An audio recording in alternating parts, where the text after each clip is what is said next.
یہ باقاعدہ حدیث میں ہے کہ جھوٹ بولنے سے رزق سے برکت اٹھ جاتی ہے. دوسرا ہے قسمیں کھا کر تجارت کرنا، اس سے برکت اٹھ جاتی ہے. تیسرا بخاری شریف میں ایک روایت ہے کہ جو بندہ بزنس کرتے ہوئے سچ بولے، بات سچی کرے.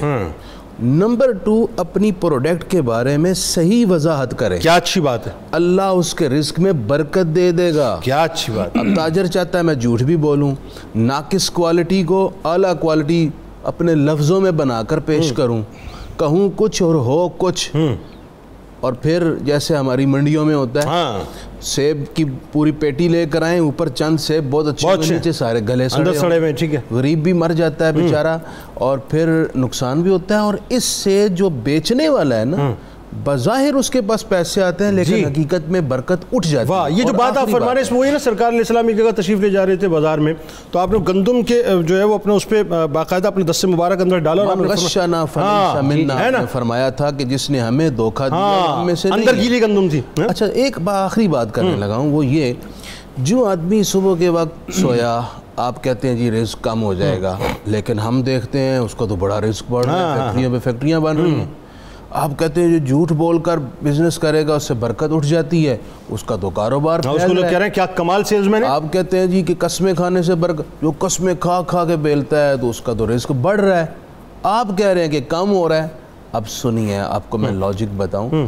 ہم رزق کی برکت کو یہ سمجھتے ہیں کہ اس کی کوانٹٹی بڑھ گئی ہے، کہ اگر 1 لاکھ تھا تو 2 لاکھ کما لی. یہ رزق کی برکت نہیں ہے. رزق کی برکت یہ ہے کہ جو آپ نے کمایا ہے اللہ آپ کی زندگی میں سکون دے اور وہ پورا ہو جائے. آپ لاکھوں کمائیں، بچے بھی بیمار، خود بھی بیمار، ادھر اجڑ گیا ادھر اجڑ گیا، کسی کے کام برباد ہو گیا. یہ کیسا برکت. بالکل ٹھیک ہے، بات آگے بڑھاتے ہیں. اس میں ایک چیز اور برکت کے حوالے سے، پھر اس کے بعد آپ بھی یہی سوال آپ سے کہ جو اعمال رزق میں کمی کا باعث بنتے ہیں، کٹوتی کا باعث بنتے ہیں، لیکن اس سے پہلے دسترخوان بچھا کر کھانا، گرا ہوا لقمہ اٹھا کے کھا لینا، یہ چھوٹی چھوٹی چیزیں ہیں نا، وہ باوضو رہنا، مطلب یہ طہارت کا خیال رکھنا، یہ بھی تو رزق میں اضافے کا باعث ہے. میں یہی بات کرنا چاہوں گا. نبی کریم صلی اللہ علیہ وسلم جب اپنے آستانے پہ حضور تشریف لائے تو دیکھا ایک روٹی کا ٹکڑا نیچے پڑا ہوا تھا، اور سامنے حضرت ام المومنین عائشہ صدیقہ رضی اللہ تعالیٰ عنہ تھی. آپ نے فوراً اٹھا کے اسے صاف کیا اور پھر کھایا.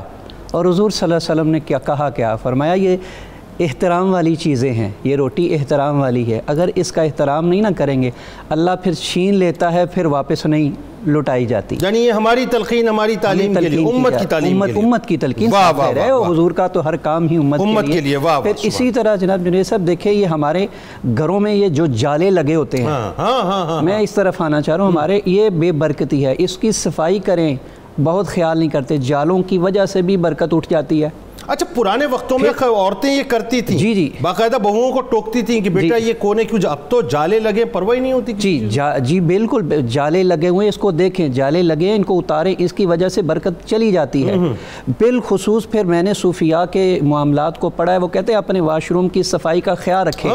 گندگی کی وجہ سے بھی اللہ تعالیٰ رزق کو انسان سے دور کر دیتا ہے. بات آپ کر رہے ہیں. پھر ارشاد فرماتے ہیں جو ہی آپ اپنے گھر میں داخل ہوں تو بسم اللہ الرحمن الرحیم پڑھیں. اس بسم اللہ کی وجہ سے اللہ تعالیٰ گھر میں برکت عطا فرماتا ہے. اچھا، اس سے بسم اللہ پڑھیں اور ساتھ ساتھ پھر وہ میرا خیال ہے سورہ اخلاص بھی پڑھیں اور سلام بھی کریں. اب دیکھیں نبی کریم صلی اللہ علیہ وسلم نے کتنی خوبصورت فرمایا. آپ نے فرمایا کل امر ذی بال لم یبدا ببسم اللہ، ہر وہ کام جس کی ابتدا اللہ اس کے رسول کے نام کے ساتھ کی جائے اللہ اس میں برکت عطا فرما دیتا ہے، اور ہر وہ کام جس کی ابتدا اللہ اور اس کے رسول کے نام سے نہ کی جائے اللہ اس میں برکت اٹھا لیتا ہے. ایک بات اور بتائیے. اب اس میں میں آپ کی طرف آتا ہوں. اب اس میں ہم صبح سے لے کے شام تک کام تو کر رہے ہوتے ہیں، آنکھ بند کی ہے، طاقت لگا رہے ہیں، زور لگا رہے ہیں، مگر یہ نہیں دیکھ رہے بیسیکلی جو چیز بسم اللہ ہے وہ دور کر دیا ہے. اگر وہ کریں گے تو زیادہ محنت نہیں کرنی پڑے گی، اللہ براہ راست برکت عطا فرمائے گا. جیسے گھر میں داخل ہوئے، دائیں قدم لے کے ہم داخل ہوئے، یا بائیں قدم لے کے داخل، دائیں قدم لے کے نا،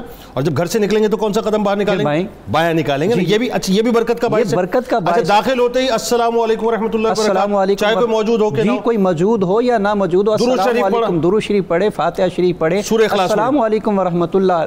اچھا، اب اس میں ایک اور گھر سے چونکہ ریلیٹڈ ایک بات ہے، یہ عموماً کہا جاتا ہے کہ رات کو مغرب کے وقت جب جھاڑو لگا دی جائے تو برکت چلی جاتی ہے گھر سے.